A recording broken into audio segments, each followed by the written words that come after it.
हमारे देश में जितना माइनॉरिटी कम्युनिटीज है, चाहे वो मुस्लिम हो, सिख हो, ईसाई हो, बौद्ध हो, पारसी हो, जैन हो, सबके लिए लीगल प्रोटेक्शन ही नहीं, उसके लिए अफर्मेटिव एक्शंस का जो प्रावधान है वो भी दूसरे देशों का तुलना में कई अधिक प्रावधान हमारे देश में रखा गया है। कई काम कांग्रेस ने भी किया है माइनॉरिटीज के लिए, मैं उसका नकारना नहीं चाहता हूं। मैं जो कह रहा हूं वो देश के प्रति हम लोग का जो एक सोच रखना चाहिए उसी लिहाज से मैं कह रहा हूं। कई कानून है, पूरा मैं बोलना नहीं चाहता हूं। Indian Christian marriage act, Muslim women protection of rights on marriage act 2019, Dargah Khwaja Sahib act 1955, Anand marriage act 1999, Parsi marriage act, divorce act 1936, Jain succession act 1928, इस तरह का स्पेसिफिक माइनॉरिटीज के लिए कानून हमारा देश में बनाया हुआ है। आज मैं जिस मंत्रालय को देख रहा हूं, अल्पसंख्यक मंत्रालय के माध्यम से 6 माइनॉरिटी कम्युनिटीज के लिए कई स्कीम चल रहे हैं। कभी ऐसा बात किया जाता है जैसे कि इस देश में माइनॉरिटी का कोई अधिकार ही नहीं। अगर इस देश में अखिलेश जी, आपका मैं जवाब दे दूंगा अगर आप बीच में बोलेंगे तो। मैं तो किसी का जवाब नहीं देना चाहता हूं आज। वो ऐसा है सर, पुराने दिन याद आ रहे हैं। नहीं,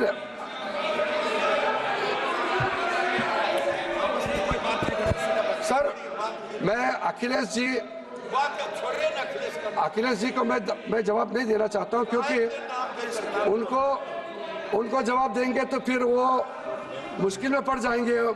समाजवादी का समय में उत्तर प्रदेश में क्या हालत था, चाहे वो तिब्बत में प्रॉब्लम हो या म्यांमार में हो, श्रीलंका में हो या बांग्लादेश में हो, पाकिस्तान, अफगानिस्तान हो, जो माइनॉरिटीज का खिलाफ जुल्म होता है या कुछ दिक्कतें आते हैं, सबसे पहला देश जहां वो आते हैं संरक्षण लेने के लिए वो है भारत देश में। यहां सेफ है इसलिए तो आते हैं। फिर ऐसे बातें क्यों कहा जाता है कि इस देश में माइनॉरिटीज को कोई प्रोटेक्शन नहीं है? माइनॉरिटी ठीक है, इंसिडेंट कहीं होता होगा, माइनॉरिटी मेजोरिटी इंडिविजुअल घर घर में परिवार में भी झगड़ा होते हैं, गांव में झगड़ा होते हैं। इसको भारत में अल्पसंख्यकों को कोई जगह नहीं दिया जा रहा है।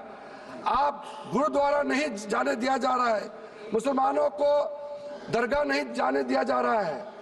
ऐसा क्यों कहते हैं? इसलिए मैं कह रहा हूं कि ऐसा बातें नहीं करना चाहिए जिससे देश का छवि को नुकसान होता है। ये मैं किसी एक पार्टी के लिए नहीं कह रहा हूं, मैं देश के लिए कह रहा हूं। आप एक राज्य का एक घटना को लेकर के बार बार बोलते हैं, उसका हम लोग अलग से चर्चा करेंगे। लेकिन मैं जो कहना चाहता हूं, आज आप लोगों के समय में कांग्रेस ने क्या हालत करके रखा था नॉर्थ ईस्ट। सर इनको आप मैं इतने सालों से इस संसद में सदस्य हूं। 2014 तक आपको मालूम है सर, आप भी ये सुन के अच्छा नहीं लगेगा, दुनिया में जितना भी बता दो, दुनिया में जितना भी जो मिलिटेंट ऑर्गेनाइजेशंस है, ये मैं कहते हुए फक्र नहीं कर रहा हूं, दुनिया में जितना भी मिलिटेंट ऑर्गेनाइजेशन है उसकी संख्या सबसे ज्यादा हमारे नॉर्थ ईस्ट में थे 2014 तक।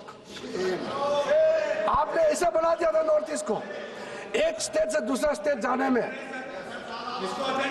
हाँ मैं सारा ऑथेंटिकेट कर दूंगा।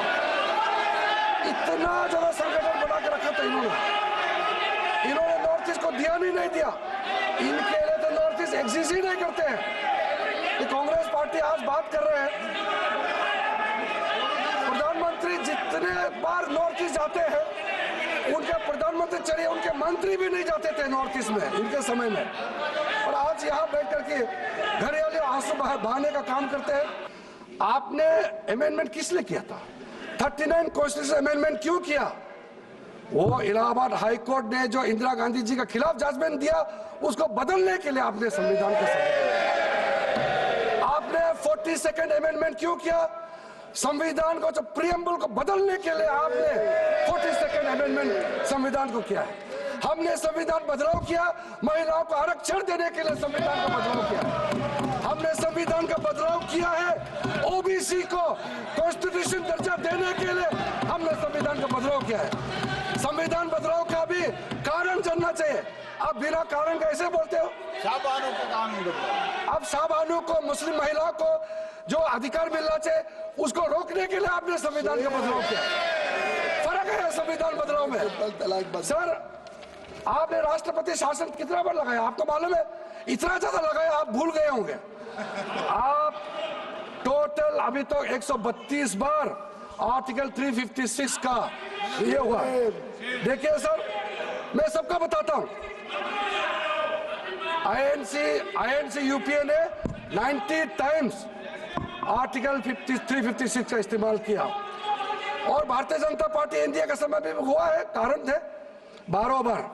जनता दल के नेतृत्व में जब सरकार बने 8 बार, जनता पार्टी के समय में 22 बार। अब आप हमको कहते हैं कि हम संविधान को हत्या करते हैं, संविधान को हम नहीं मानते। ये कारण जानने के बाद आपको दुख नहीं लगता है कि आपने झूठ बोल दिया, गलत बात बोल दिया? संविधान का हत्या तो आपने किया है, संविधान का हमला तो आपने किया है, संविधान का प्रियम्बल को आपने बदल डाला।